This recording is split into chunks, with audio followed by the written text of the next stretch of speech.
closing mensahe po mula sa ating sponsor.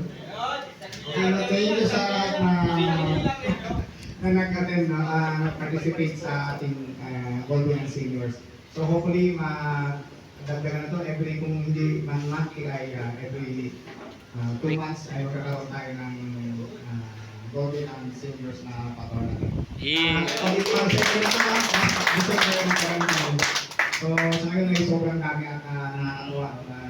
Kahit tayo ay medyo nagkakaedad na, ay yung passion mo talaga sa chess ay nandiyan pa rin. Although parang dinidevelop natin ating mga kabataan na siyempre sila may mas pag-asa na pumunta sa chess. Pero tayo na mga supporter nila ay patuloy pa rin na naglalaro ng ating paboritong rally. Salamat sa lahat. Salamat po, Engineer Ernie Balbuena.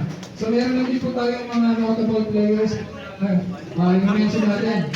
So of course, nandito ang ating defending champion sa nakaraang first edition ng Battle of the Golden Seniors. So walang iba si Hilip Chua, sa board 2.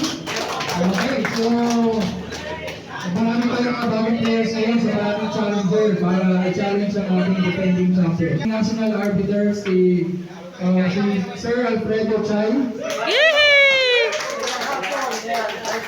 Sir, so welcome po sa Chess Katropa. Maraming salamat po sa inyo pag-participate po sa ating tournament.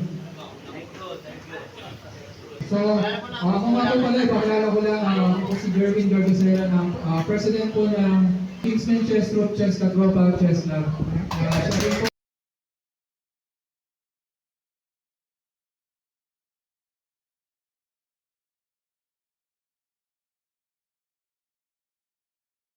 Napansin ko lang, malakas yung feel. Kaya yung ano ng kasama ko, practice lang, okay na. Parang gano'n. So, pero yun nga, sabi namin, for the love of the game, sali pa din, kahit talagang makalakas. At nakakatuwang nakita ko yung mga oldies but goldies ko friends.